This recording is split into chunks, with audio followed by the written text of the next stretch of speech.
जय गुरुदेव मित्रों। आज फिर हम बैठे हैं आप लोगों के साथ में एक मुख्य बिंदु लेकर के। हम समझें कि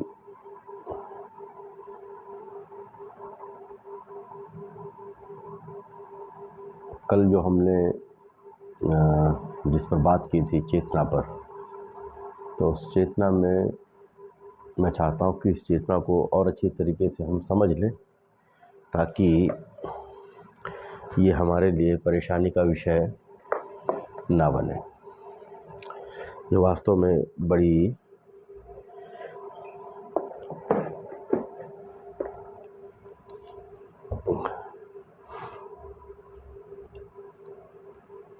बड़ा ही सूक्ष्म विषय है और सारी साधना की धुरी जो है इसकी चारों तरफ घूमती है।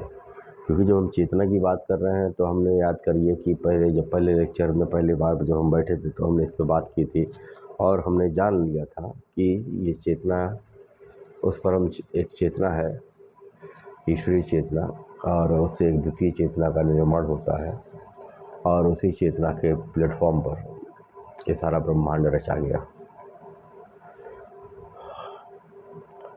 क्योंकि ये हमको हमारे मूल तक लेके जाने में सक्षम है और यही महत्वपूर्ण है, यही नूर है, तो इसको और अच्छी तरीके से थोड़ा सा अध्ययन कर लेना ज़्यादा उचित है। ब्रह्मांडी चेतना, दो चेतना के बारे में हमने जाना कि एक साधारण चेतना जिसमें सारा संसार जी रहा है, आत्मिक चेतना एक विशेष चेतना है जो कि मनुष्यों के अंदर पाई जाती है, उनकी तर्कशीलता के रूप में, उनकी विचारशीलता के रूप में, उनके चिंतन के रूप में। यह मनुष्य को उसके एक अलग अस्तित्व होने का भी बोध दे देती है, एक भाव दे देती है। वो तमाम प्रपंचों से यह चेतना मनुष्य को एक दृष्टा के रूप में खड़ा कर लेती है कि वह पृथक हो सकता है तमाम क्रियाकलापों से, तमाम वैचारिक, तमाम बौद्धिक, तमाम तार्किक बातों से। वो अपने आप को महसूस कर सकता है कि वह इन सब चीज़ों में लिप्त होते हुए भी अलिप्त है। जैसे कि ईश्वर इस संसार में सभी में सब जगह होते हुए भी सबसे अलग है, उसी तरीके से ये चेतना जो है, आत्मिक चेतना, मनुष्य को सक्षम बनाती है इस चीज़ में कि वो सब चीज़ों में रहते हुए भी उनसे अलग अपने अस्तित्व को महसूस कर सकता है, उसका अनुभव कर सकता है। ये तो हुई आत्मिक चेतना की बात। जब ये आत्मिक चेतना जो है अपने लेवल तक, अपने लेवल के ऊपर तक, ऊपरी स्तर पर पहुंचती है, तब ये स्पर्श करती है ब्रह्मांडी चेतना को। ये ब्रह्मांडी चेतना वही नूर है जिसके प्लेटफॉर्म पर ये सारा ब्रह्मांड रचा गया है। ये सर्वोच्च अवस्था है चेतना के बारे में और अनंत है ये। मैंने कहा था, अगर आप लोगों को थोड़ा सा स्मरण हो, एक तो हमारा ये भौतिक शरीर, उसके बाद में इसके अंदर चलने वाले विचार और उन विचारों से पृथक आप, है ना, उन विचारों से पृथक आप हो। अब जब विचार से आप पृथक होते हो तो एक स्टेज आता है जिसको मैंने कहा संतारोहण प्लेटफॉर्म, जहाँ से संतत्व उतरता है, जहाँ पर मनुष्य वास्तव में मनुष्यता के करीब आता है, जहाँ पर जिस स्टेज पर विलायतें उतरती हैं। अगर मैं सूफी की बात करूँ, जहाँ पर किसी साधक को विलायत दी जाती है, उसको विलायत प्राप्त हो जाती है, संतत्व प्राप्त हो जाता है तो वो जो क्षेत्र आता है वो है नो मैन एरिया, यानी कि विचार शून्य अवस्था, निर्विचार अवस्था। और यहीं पर जो है मनुष्य जो है उस अनंत के देश में प्रवेश करता है। यहीं पर उसको पहली बार स्पर्श होता है इस ब्रह्मांडी चेतना का। जिस प्रकार आत्म चेतना और साधारण चेतना में एक ज़मीन आसमान का अंतर है, क्योंकि साधारण चेतना आपको इस जड़ संसार में बांधे रखती है, उसमें मिली हुई स्वरूप में है। और हमने आटा गूँथा तो पानी और आटा एक ही दूसरे में मिला हुआ है, तो ये साधारण चेतना है। और उनसे लाख गुना बेहतर जो है आत्मीय चेतना, बहुत बड़ा डिफरेंस है ईस्ट और वेस्ट वाला। ज़मीन और आसमान वाला जो अंतर पड़ता है, वो अंतर पड़ता है आत्मिक चेतना और साधारण चेतना के मध्य में। ठीक इसी प्रकार साधारण आत्मिक चेतना और ये थोड़ा रख लो, हाथ में दर्द हो रहा है। आत्मिक चेतना और ब्रह्मांडीय चेतना के बीच में ये डिफरेंस होता है। ये चेतना ही है जो कि समय समय पर लोगों के द्वारा समझी जाती है। लोग उसको स्पर्श करते हैं और बदल जाते हैं कि सामान्य पुरुष से दिव्य पुरुष में, एक साधारण मानव से अति मानव में, महामानव में। क्योंकि यही चेतना जो है मनुष्य को सब कुछ प्रदान करने में सक्षम है। सारे ज्ञान, सारी विधियाँ। आज तक हमारे समाज में इस चेतना को लेकर के बात नहीं की जाती, और अगर बात की भी जाती है तो इतना उसकी परिभाषा इतनी क्लिष्ट है, वो सरलतम भाषा नहीं है। अब देखिए, एग्ज़ाम्पल मैं समझाऊंगा। मेरा क्या बोलते हैं, कोई भी वो मंशा नहीं है कि मैं किसी के ऊपर आरोप प्रत्यारोप करूँ। ये आरोप प्रत्यारोप नहीं, बस एक समझने और समझाने वाली बात है। हम बात करते हैं सूरत की, कि सूरत को यहाँ लगाओ। अब ये सूरत क्या है? अब सूरत मनुष्यों को पता ही नहीं सूरत क्या है। हमारे मामा श्री थे श्री अंबिका प्रसाद तिवारी जी, उन्होंने एक लंबे समय तक सूरत का अर्थ को ढूंढा। वो पूछा करते थे, वो कहा करते थे कि सूरत वास्तव में होती क्या है। तो ये चेतना है, ये भी चेतना ही है कि अपनी चेतना को लगाओ। ये महत्वपूर्ण है, यही महत्वपूर्ण है, क्योंकि वास्तव में जो कर रहा है वो नहीं है, जो उस करने को प्रेरित कर रहा है। आप कभी बैठिए, देखिए, आप काम कर रहे होते हैं, कोई जज कर रहा होता है कि वो काम कर रहा है, और उस जज को भी कोई जज कर रहा होगा। कभी बैठिए एकांत में, तो हमारे समाज में, हमारे किसी भी विधा में इस प्रकार की शिक्षाएं नहीं दी जाती है। मैं नहीं कहता हूँ कि इसका ज्ञान लोगों को नहीं है, लेकिन लोगों ने इस पर तवज्जो ही नहीं दी। ऐसी कोई विधि हमारे पास इस वक्त हमारे धर्मगुरुओं द्वारा आज की तारीख में नहीं दी जाती। और दूसरी बात यह है कि इसको जानने वालों की संख्या भी बहुत सीमित है, और बहुत सीमित है। मैंने आज तक कई संतों को बात करते हुए देखा है, वो लीलाओं का गान करेंगे, महिमाओं का गान करेंगे। ठीक है, बढ़िया है, गलत नहीं है, मैं गलत नहीं कहता हूँ, लेकिन पहली क्लास के बाद दूसरी क्लास भी आती है, दूसरी के बाद तीसरी भी आती है, 8वीं भी आती है, 10वीं भी आती है। ग्रेजुएशन लेवल तक का हम कक्षा को पकड़ के नहीं बैठ सकते ना।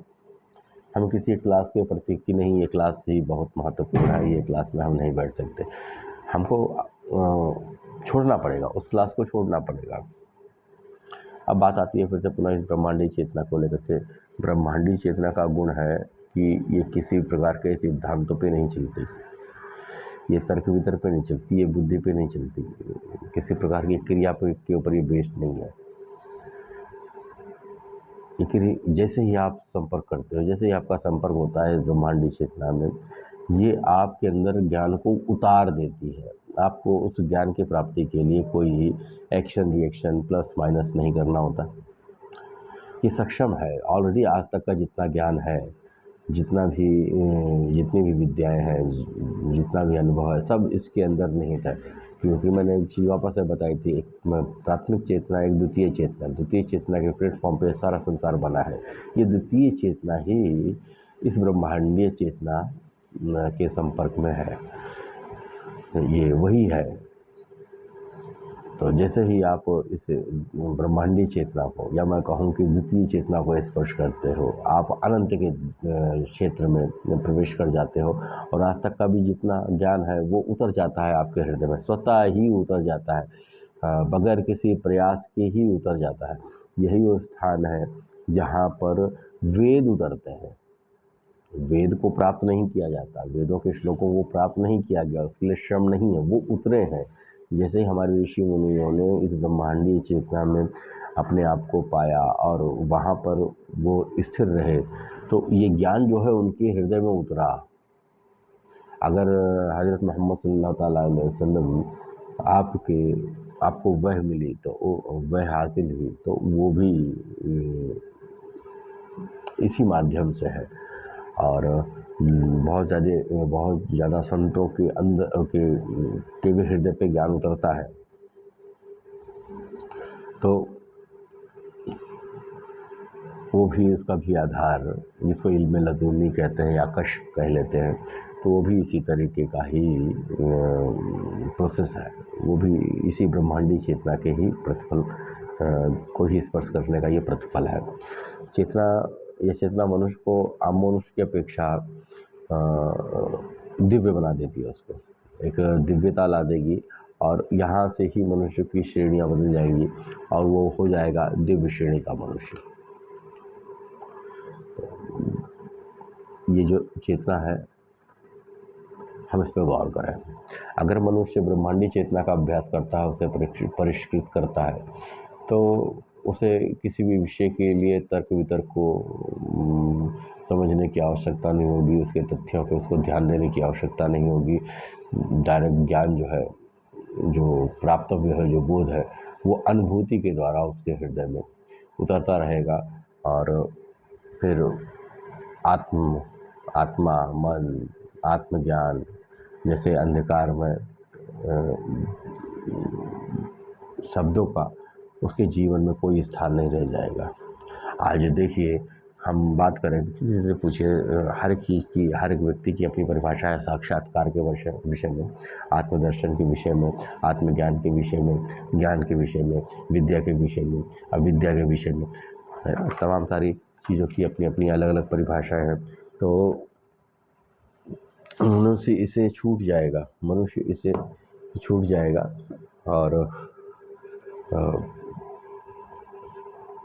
नहीं रह जाएगा कोई अंधकार। इस प्रकार की आकलन वाली क्षमता का, जिस प्रकार मनुष्य अपने देह को, अपने शरीर को इस वक्त देख पा रहा है, उसी प्रकार से वो अपने आध्यात्मिक प्रोग्रेस को, अपने आध्यात्मिक उन्नति को इसी तरीके से देख पाएगा और आकलन कर पाएगा कि मैं किस स्टेज पर हूँ। और मनुष्य के जीवन में एक विशेष दृष्टिकोण हावी रहेगा। आज की तारीख में अगर हम देखें तो हमारे जीवन में सांसारिक दृष्टिकोण हावी है कि हम इस संसार में क्या करें, कैसे करें, किस तरीके से अपने जीवन को जिएं।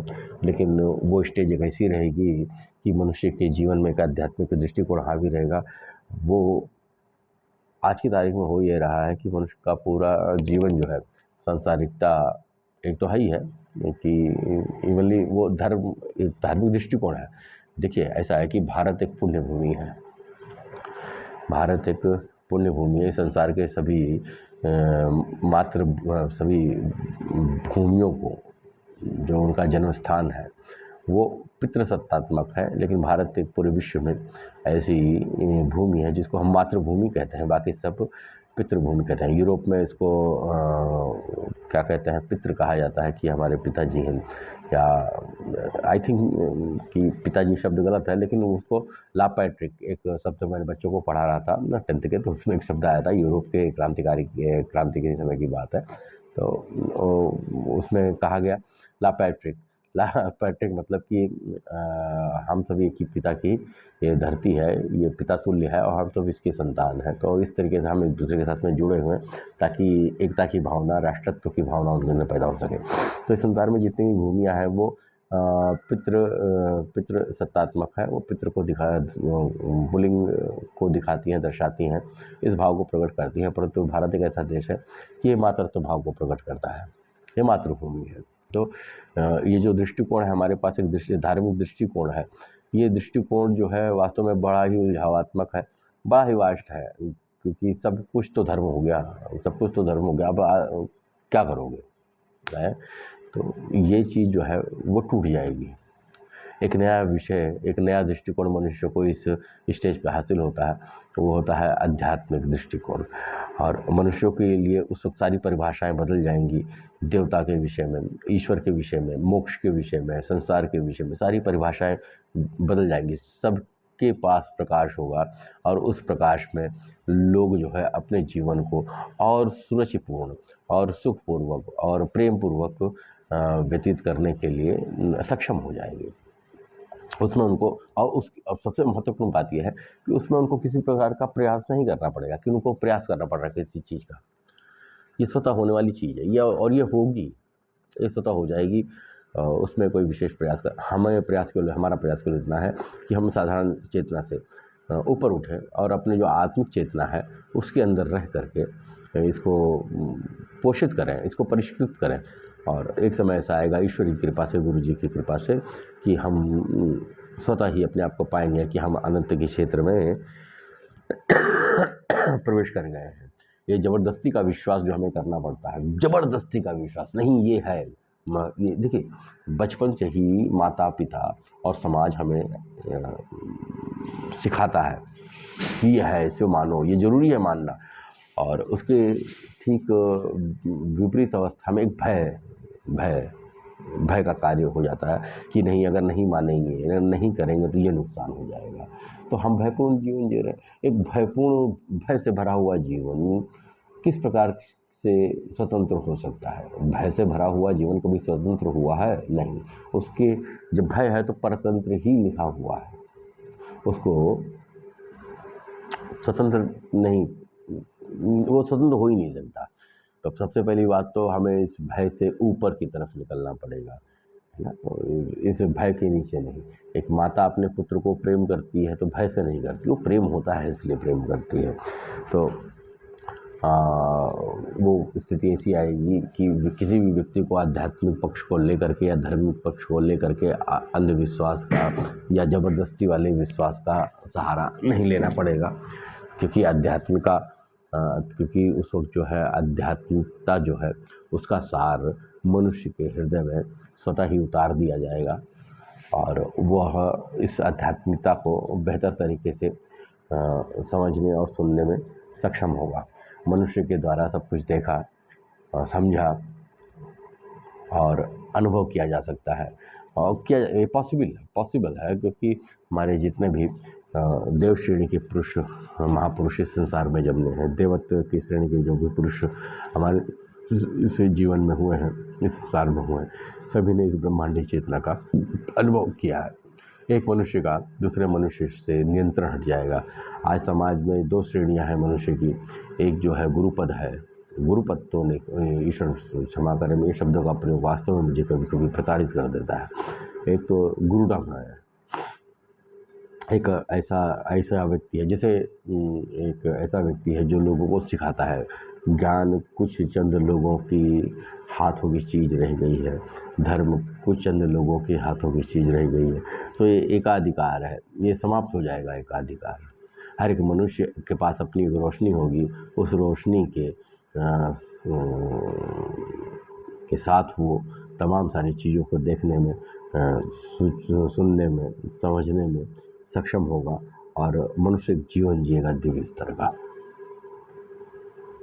मैंने पिछले लेक्चर में वास्तव में मैंने कहा था कि आप कल्पना कीजिए एक ऐसा परिदृश्य जहाँ पर सभी आस्थावान हो, लेकिन किसी अंधविश्वास के नहीं, वास्तव में उनके हृदय में ज्ञान उतरा हो। वो ज्ञान जो वास्तव में जिसको ज्ञान कहा जाए, जो पहचान करा दे उस ईश्वर की, उस आनंद से आपको स्पर्श करा दे। तो सोचिए कि मनुष्यों की, मेरे को एक शब्द याद आता है, एक संत ग्रुप है जय गुरुदेव का, तो उनका एक शब्द मेरे को बहुत अच्छा लगता है कि उन्होंने कहा कि एक समय ऐसा आएगा कि सतयुग वापस आएगा। कितनी सुंदर बात है, वो भी जान रहे हैं, वास्तव में जानना चाहिए, क्योंकि वो गुरु है और गुरु व्यक्ति नहीं होता है, गुरु व्यक्तित्व होता है। और कि सतयुग आएगा एक दिन वापस, हर किसी को, ये पूरे संसार को एक ना एक दिन इस चेतना को स्पर्श करना है, इस प्लेटफॉर्म को टच ही करना है, चाहे वो क्रमिक विकास के द्वारा हो, चाहे वो किसी कृपा के जरिए से हो, तुरंत हो जाए, रिवॉल्यूशन के जरिए या इवोल्यूशन के जरिए, ये होना है। इसमें कोई भी इफ नथिंग बट है ही नहीं, ये होना ही है। समाज में उस वक्त नहीं होंगे कुछ विशेषाधिकार वाले। आज की तारीख में देखिए, हमारे समाज में जो परिपाटी है शंकराचार्यों की या किसी और गद्दी प्रमुखों की, इनका होना गलत नहीं है। ये है ही इसीलिए कि ये गंदगी, पानी की गंदगी को साफ करा।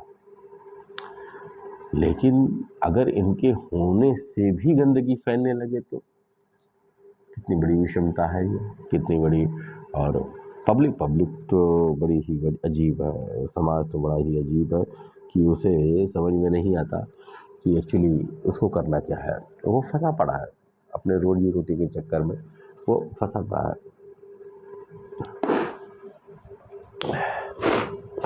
जब ऐसी स्थिति आ जाएगी तो हर एक मनुष्य खुद एक शिक्षक होगा। किसी भी मनुष्य को किसी विशेष मनुष्य की आवश्यकता नहीं होगी। कोई धार्मिक गुरु अथवा विद्वान इनकी जगह सदैव समाप्त हो जाएगी, क्योंकि हर एक व्यक्ति स्वयं का गुरु होगा। उसके अंतःकरण में एक स्वयं का गुरु होगा और वो उसको दिखाएगा वो मार्ग जिस पर वो चलेगा और वो पूर्णता को प्राप्त करेगा। यह है ब्रह्मांडीय चेतना के स्पर्श का प्रतिफल।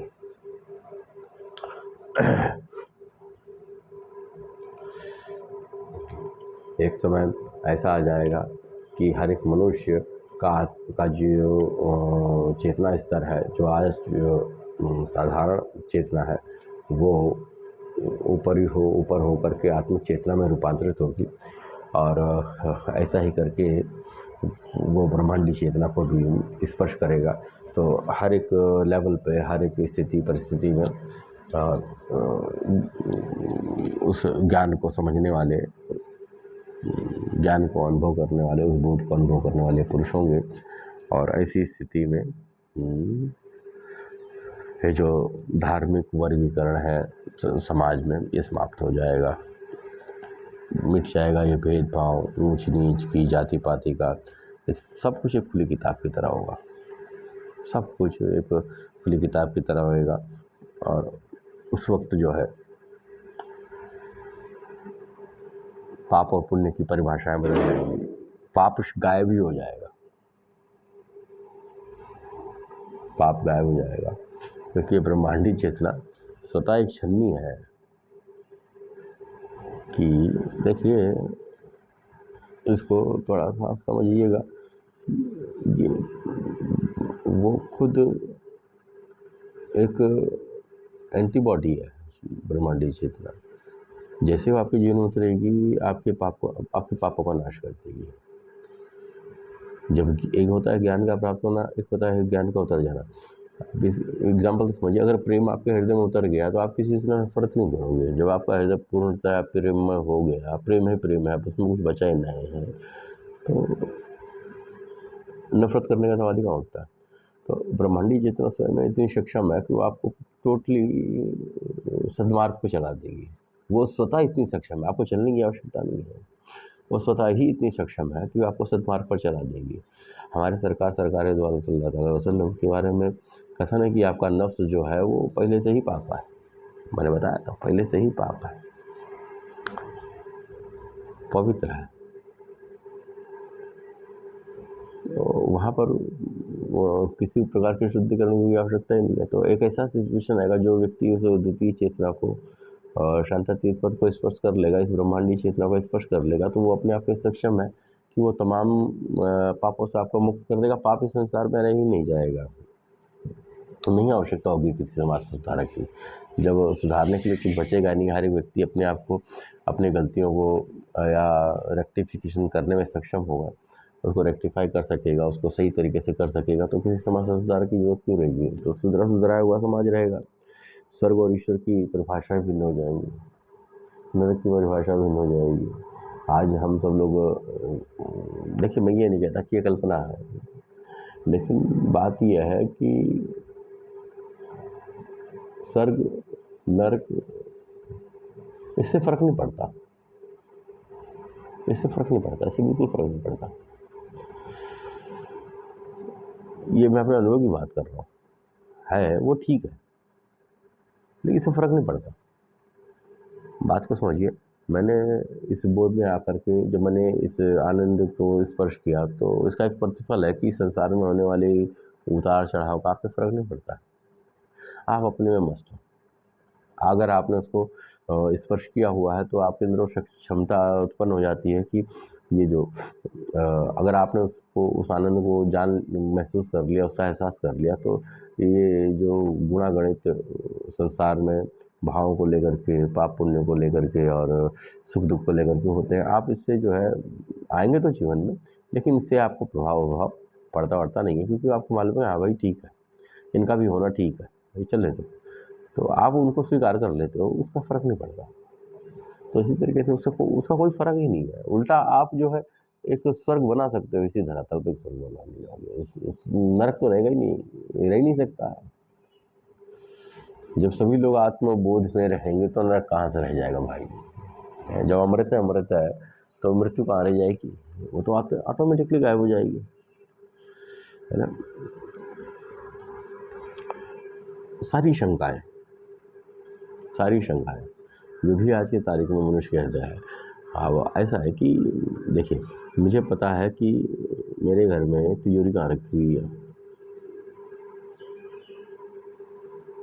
लेकिन आपको नहीं पता। अब आपके लिए शंका होगी कि यार उमेश बता भी रहा तो सही बता रहा है कि नहीं? आ जाएगा, क्यों बताएगा भाई उमेश? तो शंका आ जाएगी। तो जब आप स्वतः एक भाव में होगे, ज्ञान की प्राप्ति में होगे, एक स्टेज पे होगे, तो ये ज्ञान जो है स्वतः ही आपकी शंकाओं को निर्मूल कर देगा। ये तमाम सारी चीज़ें जिनको आज हमें समझने के लिए बाध्य होना पड़ता है कि नहीं ये ठीक है, ये सही है, क्योंकि हमारे बड़े लोगों ने इसको स्पर्श किया था, उन्होंने जाना, उन्होंने बताया। बाप अपने बच्चे को बहुत ढंग से समझाता है, अलग-अलग ढंग से समझाएगा, बहुत सारे उदाहरणों का उपयोग करके समझाएगा,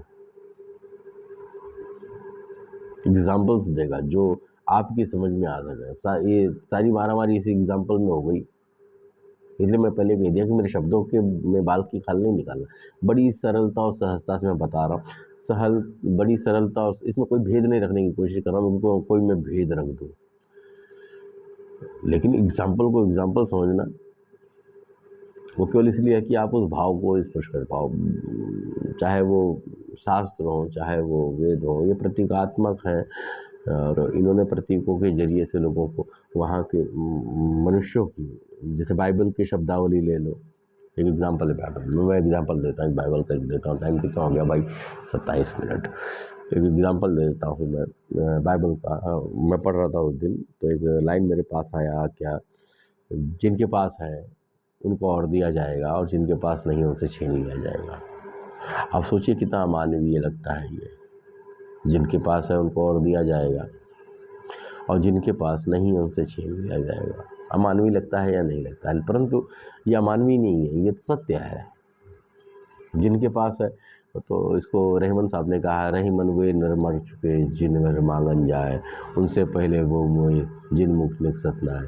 तो यहाँ पर ये कहा गया है, अगर किसी ने आपसे कोई सवाल रखा, कोई अपनी ज़रूरत रखी और आपके पास है, और आपने कहा हाँ है का मतलब हो गया फिर आप देने के लिए भी रेडी हो। कि जिनके पास है, आपने कहा है मेरे पास है, मैं रेडी हूँ देने के लिए, तो जिनके पास है उनको और दिया जाएगा, और जिनके पास नहीं है उनसे छीन लिया जाएगा। जिनके पास है वो मना कर रहे हैं, वो तो नहीं है, तो भैया तुम्हारे पास से छीन लिया जाएगा। तो फिर अब देखिए, बात तो बड़ी सटीकता से कह दी गई है, लेकिन अभी जब पहली बार ये वाक्य मेरे पास गुजरा, तो मैं थोड़ा रुक गया, बोला अरे ये क्या कह रहा है, जिनके पास है उनको और दिया जाएगा। लेकिन जब मैं वहाँ पर रुका, उस पर मैंने गौर किया कि नहीं क्या कह रहा है ये, तो समझ में आया कि नहीं कितनी सुंदर बात है। वैसे एक बार, ऐसा कुछ नहीं है जिसको हमें नया प्राप्त करना है। जो भी प्राप्त करोगे उसको पहले भी लोग प्राप्त कर चुके हैं, ऐसा कुछ नहीं है। और हम बड़े ही भाग्यशाली लोग हैं वास्तव में। इस कलयुग में, इस वक्त में पैदा होकर के हम बड़े ही भाग्यशाली लोग हैं। हमारे पास वो तमाम सारी ज्ञान जो है, वो तमाम सारी चीज़ें किसी न किसी ज़रिए से उपलब्ध हैं, जो कि हमारे किसी पूर्वज द्वारा हमारे किसी बुजुर्ग द्वारा, हमारे किसी समाज में पैदा हुए अवतारी पुरुष द्वारा कही जा चुकी है। तभी अनदेखी, अनसुलझी क्रियाएँ, कथाएँ, तथ्य, सत्य ये सब मनुष्य के सामने खुली किताब की तरह हो जाएंगी, खुली किताब की तरह। उसमें किसी को समझाने की ज़रूरत नहीं होगी और वास्तव में ये जो है एक दिन में होने वाला परिवर्तन नहीं है, परंतु हमारी नियति यही है, हम सबको पहुंचना है उस स्तर तक, आज नहीं तो कल, आज नहीं तो कल, चाहे इवोल्यूशन के ज़रिए, चाहे रिवॉल्यूशन के ज़रिए। जब तक ना पहुंचेगा मनुष्य उस स्तर तक, तब तक उसकी यात्रा जारी रहेगी, क्योंकि यात्रा ही इसी निमित्त बनी है कि याद करिए मैंने कहा था कि मेरे को साबित करनी है तेरी महिमा, तेरी महिमा को प्रूव करने के लिए मैंने सारे संसार को बनाना है। ऐसा प्रथम संकल्प उस प्रथम चैतन्य का है ना। तो जब तक आप इस स्तर तक नहीं पहुंच जाओगे, तब तक जो है ये गुणागणित, ये मामला चलता रहेगा, उसमें कोई दो राय नहीं है। हमने अपनी यात्रा एक कोश के क्षेत्र से शुरू की थी कि पहला जीव जो है एक कोश की है इस संसार में प्रकट हुआ था, और आज की तारीख में हम बात करते हैं, इतने सक्षम हैं कि हम बात कर सकते हैं उस ईश्वर की पहचान की। ये देखिए कितना बड़ा चमत्कार है, कितना बड़ा विकास है। लेकिन इस विकास को होने में करोड़ों साल लगे हैं, करोड़ों साल लगे हैं, कम नहीं। और आगे भी जब इस क्रमिक विकास के जरिए से हम आगे बढ़ने की कोशिश करेंगे, इसमें भी लगेंगे करोड़ों साल। लेकिन इस सफ़र में हमारा क्या होगा?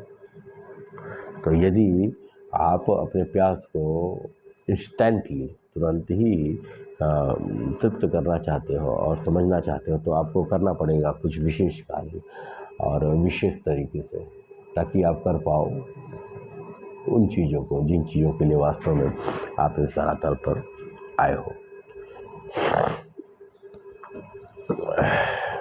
अब यह संभव तो नहीं है, ये असंभव नहीं है, ये संभव है। और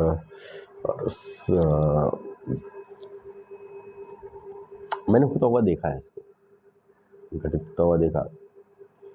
अब हमको करना केवल इतना है कि हम अपने इस साधारण चेतना को समझने की बजाय, में रहने की बजाय, हम आत्मिक चेतना तक जाएं और ईश्वरी कृपा से आत्मिक चेतना में रुक करके ब्रह्मांडीय चेतना को प्राप्त करने की कोशिश करें। कोई ज़रूरी नहीं है कि अध्यात्म को बड़ी बड़ी परिभाषाओं के जरिए समझा जाए, बड़े बड़े क्लिष्ट शब्दों को। बड़ा सरल है, हमने इसको वास्तव में सरल जो होता है वही कठिन हो जाता है। हमने चीज़ों को इतना कठिन बना दिया है कि सरलता और सहजता हमारे आसपास में भी नहीं घूमती, जबकि ये विषय इतना सरल है, इतना सहज है, इसमें इतना ज़्यादा पजल ढोने की ज़रूरत नहीं है। ये हमारा प्राप्त ज्ञान, हमारी जो स्मृतियों में भरा हुआ ज्ञान है, ये ऑलरेडी हमें उलझा देता है, हम सरल नहीं रह पाते। ये हमारा ज्ञान ही है, हमें उलझा रहा है। मन का अपना कोई अस्तित्व नहीं है, मन का अपना कुछ भी नहीं है। जो हम बोलते हैं मन मन मन मन मन मन मन मन का अपना कुछ नहीं है। ये वास्तव में हमारे ही समाज द्वारा भरी गई हुई जानकारियां हैं और तथ्य हैं, जिनके अनुसार हम अपने जीवन को जीते हैं, और उनको छोड़ने का भय हमें है। हम उनको त्याग नहीं कर सकते, क्योंकि वो भय जो हमारे बैक साइड में कहीं कार्य करता है कि नहीं, अगर मैंने इसको ना किया तो क्या होगा। आज के समाज में 80% लोग जो हैं वो भय से भय से, स्वार्थ से धर्म का पालन कर रहे हैं। भय से और स्वार्थ से धर्म का पालन कर रहे हैं। या तो भय उनके पीछे कार्य कर रहा है, या तो फिर स्वार्थ कार्य कर रहा है। 80% लोग जो है दो चीज़ों में लिप्त है। तो ना तो भय की ज़रूरत है और ना ही स्वार्थ की ज़रूरत है। वास्तव में मानिए, मानिए क्या, आइए मैं साबित करके दिखाऊंगा, मैं दावा करता हूँ, मैं साबित कर दूंगा। बैठिए और इस पे प्रयास करिए, सारी चीज़ों को छोड़िए, सारी चीज़ों को छोड़िए। मतलब मैं नहीं बोल रहा हूँ कि आप धर्म विमुख हो जाओ, जो भी आप मानते हो जानते हो उससे विमुख होने की आवश्यकता नहीं है। लेकिन जितनी देर आप बैठे मेरे साथ, 1 घंटा, आधा घंटा या मेरे कहे अनुसार आधा घंटा, 1 घंटा, बस कुछ नहीं, बैठिए, सिर्फ बैठिए। वो सक्षम है आपका बैठना ही आपको थ्रो आउट करने में सक्षम है। चेतना और जीवन ये दोनों एक दूसरे के पूरक हैं। इन दोनों का एक दूसरे के बगैर कोई पावर नहीं है। अगर चेतना के बगैर जीवन संभव नहीं है और जीवन के बगैर चेतना का अस्तित्व तो है, परंतु उसे समझा नहीं जा सकता उस अवेयरनेस को, क्योंकि ईश्वर ने जो तो पूर्णतया चैतन्य है। और अगर हम वापस से पुनः बोलूँगा कि यही चेतना जो है मनुष्य को जीरो से हीरो बनाती है। तो आइए हम सब लोग सम्मिलित रूप से प्रयास करें इस ब्रह्मांडी चेतना को स्पर्श करने का, इस ब्रह्मांडी चेतना को स्पर्श करने का। समाज में बहुत सारी परिभाषाएं हैं, बहुत सारे भयंकर भयंकर परिभाषाएं, बहुत भयंकर भयंकर परिभाषाएं कि आदमी के लिए वो लगता है कि यार ये कैसे पॉसिबल हो पाएगा। पॉसिबल ही नहीं है। मैंने तो ऐसे ऐसे साधक देखे हैं जिन्होंने पूरी जिंदगियां लगा दी एक पैर पे खड़े होकर के। हालांकि ये बात भी सत्य है कि चींटी के बिल में क्या है ऊँट कतई नहीं जान सकता, मेरे हृदय में क्या है आप दूर बैठ करके नहीं जान सकते। लेकिन फिर भी मैं केवल इतना कहूँगा कि आओ, जागो, चलो, और तब तक चलो, चलते रहो जब तक मंजिल को आप ना समझो, ना पकड़ पाओ। तो चेतना के विषय में आज के लिए इतना ही कि हमें साधारण चेतना से उठ करके आत्म चेतना में प्रवेश करना है और आत्म चेतना में रह करके उस अनंत क्षेत्र में उस ब्रह्मांडी चेतना को स्पर्श करना है, जिसके स्पर्श मात्र से ही ज्ञान स्वतः बगैर किसी तथ्य के, बगैर किसी क्रिया के, बगैर किसी तर्क वितर्क के हमारे हृदय में उतरने लगता है। जिस तरीके से वेद जो है हमारे प्राचीन ऋषि मुनियों के हृदय में उतरे, जिस तरीके से ज्ञान जो है संतों के हृदय में बोध के रूप में स्थापित होता है। तो आइए हम अपने जीवन को और ही सुंदर बनाएं। और ये मौका है बाबू, ये मौका है और बहुत ही महत्वपूर्ण मौका है। अगर इस मौके को हम चूक गए तो हम वास्तव में चूक गए। मेरे गुरुजी कहा करते थे कि तुम खाली हाथ आए तो जरूर हो, परंतु खाली हाथ जाने की आवश्यकता नहीं है। ये संसार किसी का नहीं हुआ और ना ही कोई संसार को विजय कर पाया। ना, इसको पकड़ना हार है, इसको छोड़ना जीत है। मैं ये नहीं कह रहा कि छोड़ संभाल करके जंगल भाग जाओ, नहीं, ये नहीं कह रहा। इसका अर्थ कभी ये न लगाइएगा। हाँ, आपका हृदय उसको त्याग दे। कर्म से आप उसको पकड़ते रहो, लेकिन आपका हृदय उसको त्याग दे, ये महत्वपूर्ण है। शेष अगले सत्र में जब हम आप बैठेंगे तो इस पर और चर्चा करेंगे कभी। आज के लिए बस इतना ही। आप सबका दिन शुभ हो, आप सबका दिन शुभ हो। आप सबके हृदय में विराजमान उस परम तत्व को मेरा प्रणाम। जय गुरुदेव।